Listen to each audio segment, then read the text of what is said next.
Hello, students. Today we are going to gather valuable information on one of the elements of nature which plays a very important role in our lives. And that important element is fire. Fire is one of the four classical elements of nature, along with earth, water, and air in ancient Greek philosophy and science. Fire is considered both hot and dry. It is also useful and dangerous too.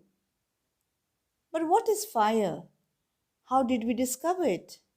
How do we control it? Let's find out from the lesson Fire, Friend and Foe. Early men didn't know what fire was, but he must have seen the damage it could cause. He must have watched lightning and volcanoes long before he began to use fire himself. Fire was powerful and dangerous, and he was frightened. Fire may have puzzled early men, but we now know that fire is the result of a chemical reaction. When the oxygen in the air combines with carbon and hydrogen in a fuel, a chemical reaction takes place. Energy in the form of heat and light is released in this process. That is what we call fire. Three things are needed to make fire: fuel, oxygen, and heat. Wood, coal, cooking gas, and petrol are some examples of fuel. Oxygen comes from the air. That is why when you blow on a smoldering paper, it often bursts into flame. The third thing needed to make fire is heat. Fuel and oxygen do not make fire by themselves, or else a newspaper or a stick lying in the open would catch fire on its own. To burn a piece of paper or wood, we heat it before it catches fire. We generally do it with a lighted match. Every fuel has a particular temperature at which it begins to burn. This temperature is called the flash point or kindling temperature of the fuel. It is sometimes said that fire is a good servant but a bad master. It only means that fire is very useful as long as it is kept under control. For instance, we use it to cook our food, warm our homes in winter, and to generate electricity. But on the other hand, if fire gets out of control, it can be very dangerous. Each year, thousands of homes and shops are damaged by fire. Vast areas of forest are also destroyed and hundreds of people are killed or injured. Just as three things are needed to start a fire, there are three main ways in which a fire can be put out. In each, one of the three things needed for burning is taken away. For example, we can take away the fuel. If the fire has no fuel to feed on, no burning can take place. We often let a fire die out simply by not adding more fuel to it. The second way of putting out a fire is to prevent oxygen from reaching it. No supply of oxygen means no fire. Small fires can be put out or smothered with a damp blanket or a sack. This stops oxygen reaching the burning material.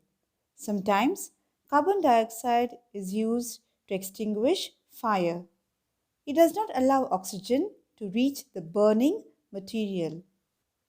The third way of putting out a fire is to remove the heat.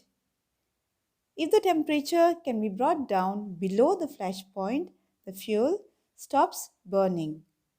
You blow on a burning matchstick or a candle to put it out.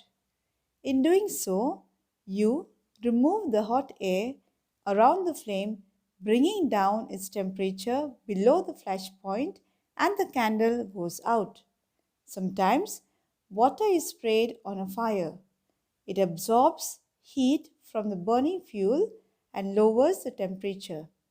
The blanket of water also cuts off the supply of oxygen and the fire is extinguished. Some fires cannot be put out with water. If water is sprayed onto an oil fire, the oil will float to the top of the water and continue to burn. This can be very dangerous because water can flow quickly, carrying the burning oil with it and spreading the fire. Water should also not be used on fires caused by electrical appliances. The person spraying water might receive an electric shock and be killed.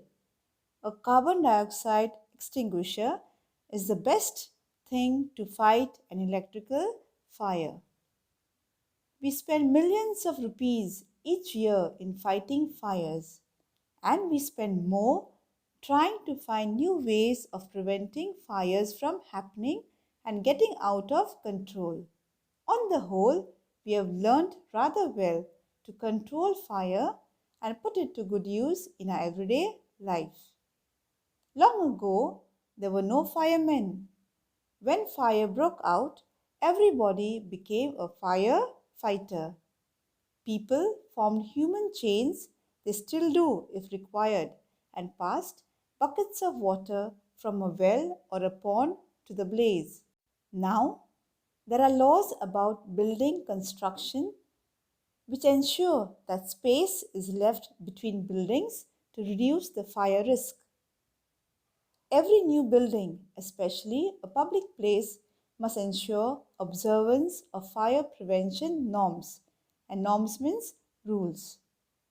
Bands of firefighting workers with special equipment known as fire brigades are there to put out fires. Firefighters are highly trained people. They possess many skills. They cut off electricity supply, knock down dangerous walls, spray water and other materials to bring fire under control. They are also trained in first aid so that they can help people suffering from burns or from the effects of smoke. The discovery of fire and its uses helped early men to cope with nature better and gradually adopt a settled mode of life. Fire is still worshipped in many parts of the world. So, students, we must always be careful while using fire. We must use it properly and keep it under control and enjoy its benefits. We must take all possible measures to see that fire does not go out of hand and turn into an enemy. Fire should never become our master. It should remain a good, helpful friend.